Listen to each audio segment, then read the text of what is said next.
This is test 83, game 3. This is an in and out game. So we have the operator of a passenger railway system needs to close at least one of its stations. 6 stations are considered for closure. The decision regarding how we have our rules.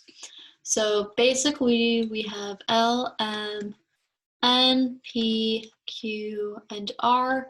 And we're going to be doing circle slash because we have 2 groups basically. It's either going to be closed or it's going to be open. Doesn't matter how you assign them, but considering close, I think slash, open, I think circle.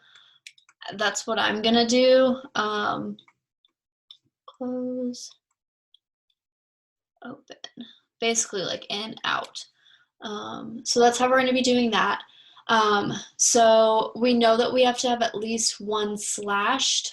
So the way that I'm going to do this is I'm going to do it over here. And I know that I have to have at least one. So I can't have them all open. I have to have at least one. When I get that one, I'm going to write it to the side. Anything after it, I could have them all closed, but I have to have at least one. So the slash is going to tell me that so long as I have one in this spot, I'm good. Anything after that is just kind of like bonus points to the railway, I guess. So the first rule says N and R cannot both be closed. Now this one, I feel like most students are automatically going to think, okay, well, one has to be open, one has to be closed. We are forgetting another possibility. Another possibility could be that they're both open. So we actually have 3 possibilities with this rule. Either one is open, one is closed, and then flipping that, or they could both be open. So I'm going to make that happen. I'm going to have 3 worlds.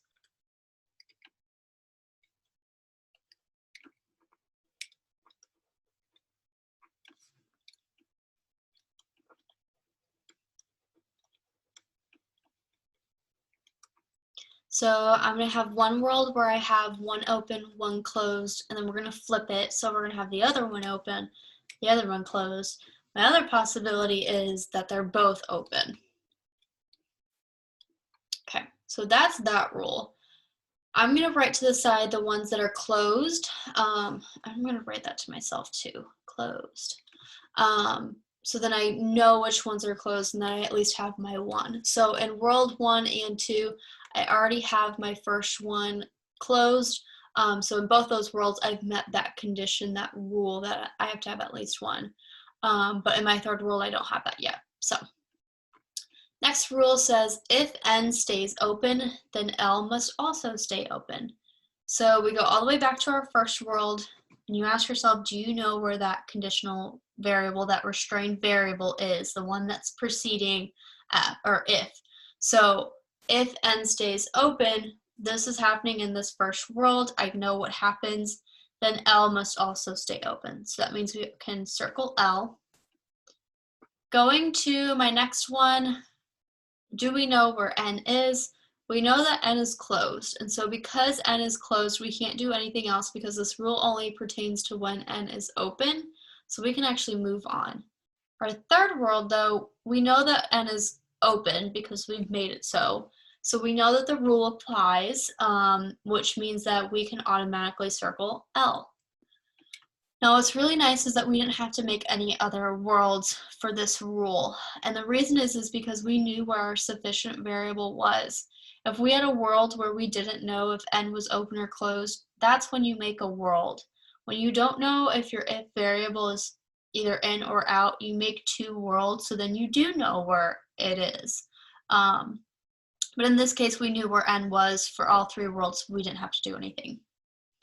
Next rule says if R stays open, then M must also stay open.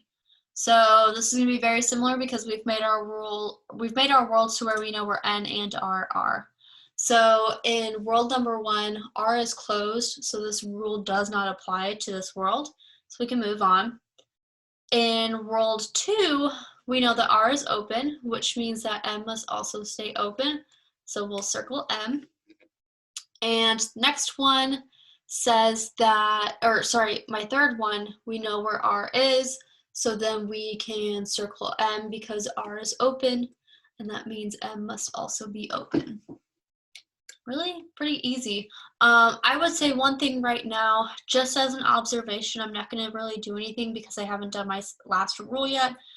In my third world, I have everything open except for P and Q. So I know that in order for this world to live, P or Q or both are going to have to close. So just keeping that in mind. It's the only world where I don't have one closed yet. I gotta have the hiccups. Oh.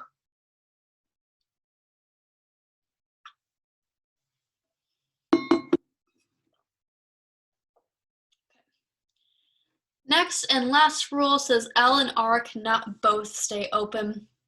So we're going to go through all of our worlds. We're going to make sure that we know where L and R are. So in my first world, L is open, R is closed. That rule is good. We just can't have them both circled, so because we have one slash, we're good. The second one though, we know that R is open, and if the rule says that R and L cannot both be open, and one of them is already open, that means that the other one is going to have to be closed. Another way to look at this is, you know where R is, but you don't know where L is. So if you're following the rules of in and out and circle slash, you would make that second world one where L is circled, one where L is slash. But we really don't have to do that. It's not necessary to do that for this rule because of how it's written and what the rule is. If I circled L, it violates it because they'd both be open. So because one is open, I know that the other one has to be closed, which I'm going to write to the side. I have L over there. Now my third world, L and R are both open. That violates my rule, so I can actually cross this out. And that's the game. I don't think I've ever had a circle slash game where I only have like 2 worlds. It's pretty nice. The one thing that I would say to keep in mind, and what I'm going to kind of write to the side is, in my first world, I have M, P, and Q that are not circled nor slash. So this is my pool of variables that I could choose from to also be closed. They could all 3 be joined in there, or none of them could, or any mixture of them could. But it is a possibility that those are closed as well. So I'm just going to write them to the side because they're kind of my floaters. Same with 2. I don't know about P and Q. And so because I don't know where they are, and both my worlds have at least one variable that is closed, so I've met my condition that I have to have at least one. So I'm not like forced to put any of my variables in there, but it just could be a variable that I can pick from if I wanted to. It's my floater. So, okay. Going on to the questions. It's super easy. All right, so first question is a list question. We're going to go through our rules and we're going to eliminate the ones that are violating our rules, and we'll come up with our list.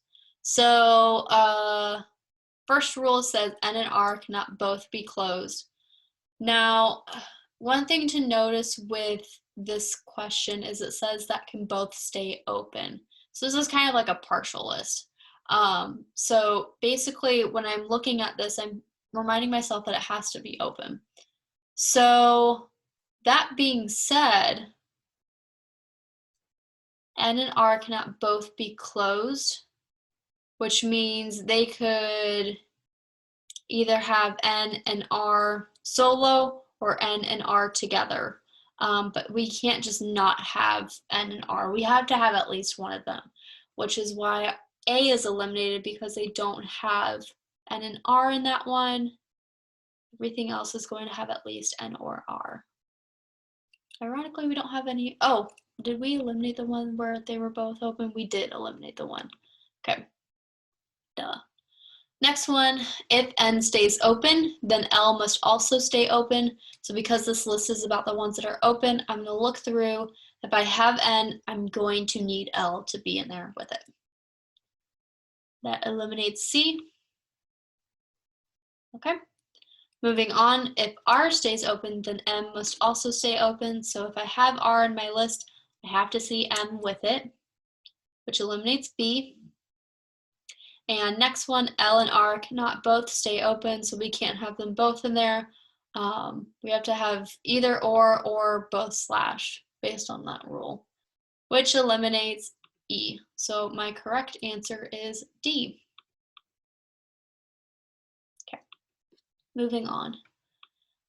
13, if exactly 5 of the stations stay open, which one of the following must close? Okay, so again, we're looking for the ones that are open, so the ones that are circled. We're looking for what could be open. So I'm gonna go through my two worlds and see if I can have exactly 5 stations open. I could have 1, 2, 3, 4, 5. And in my last world, I can't. I can only have a total of 4 open down there. So in this one, 1's the only one that we can look at. If exactly 5 of the stations are open, which one must be closed? We have to close R. So R is going to be our answer, which is E. Next says the stations that close could include both. Okay, so that's where we're going to look at our variables. So our answer choices, we're going to go through and see if we could have them on this side of our diagram, basically. Could we have both L and M? Nope. In either one of those worlds, we cannot have the possibility of having L and M together. Could we have L and R? Nope, neither one of those worlds has L and R in my pool. M and N? Nope. None of my pools have N, so we can't have M in there. M and R, we could have M closed here. So I'm liking this one. N and R.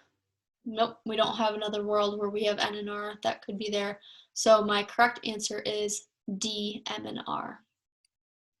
15, if L stays open, I'm going to pause, I'm going to see where that's happening. That's happening in one of my 2 worlds. Can't get over that. So in this world, only L is the one that's open, so that's why we're looking at it. L is the one that's open. That's what we're looking for in this question. That's what I'm trying to get across. If L stays open, then any of the following could be true except. So this is a could be true except. The way I go about it is when we're looking for a could be true except, we're looking for a cannot be true. Think about it, try to think about it as logically as possible. Could be true except. I could do this except. So we're looking for something that cannot be true, which means our 4 wrong answers are going to be something that could be true. So I'm going to go through and see which ones could be true, and I'm just going to eliminate them, and my answer choice is just going to kind of reveal itself. So could it be true that M closes? Yep, M is a floater over here, so I could have it slashed or I could have it circled. N closes. Nope. That one's probably, I'm like 90% sure that that one's our answer because N has to be circled when L is circled. But I'm going to go through and see C through E. What happens? M stays open. That could be true. M's a floater. P stays open. Could be true. P is a floater. And Q stays open. Could be true. Q is also a floater. So now I'm 100% sure my answer choice is B. Next one, 16. If exactly 2 of the stations stay open, so I'm going to pause there, I'm going to see what I'm working with. Well, in both of my worlds, I have exactly 2 circled concretely. Like I know that they have to be circled in both those worlds, which means that my closed ones are going to be all my other variables. So basically when I'm looking at it, this is what I'm working with. My variables over here have to reflect all of them. Okay. Then which one of the following must close? So before even looking at the answer choices, we can predict this. If it's a must be true, it has to apply to all of our worlds. And so I could actually look at this and look at my list and see which ones have to be closed. So in both the worlds, I can see what variables I have. Does that make sense? I hope that makes sense. Basically, I'm looking through and I know that I have P in both the worlds. I know that I have Q in both the worlds. So if 2 stations stay open, exactly 2 stations stay open, I know that I have to have P and or Q closed. So that means my answer choice is D, which is Q.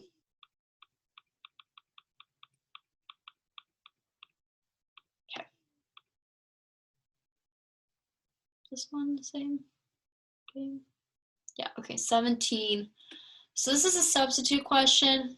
Given where you are, if you have watched the other video that had the substitute question in it, given where you are, I want you to pick an answer choice and move on. Substitute questions can take a lot of time, especially when you're just starting out. And even when you're kind of good at them, like they can still take 3 to 4 minutes, which can be better spent on building the diagram for the next question or the next game, which could get you 5 or 6 points from it. So given where you are, pick an answer, move on. I always picked B, but pick an answer, move on.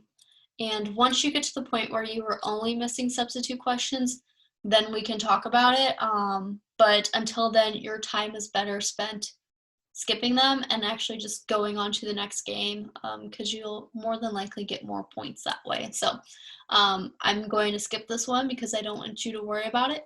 And we don't need to worry about it right now. So if you have any questions about this game, please let me know.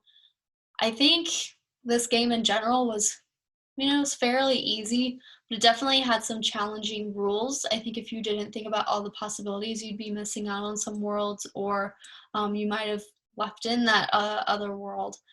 So it's a really good thing it's a good game to practice thinking about all the possibilities. So yeah, good luck on this game if you try it again.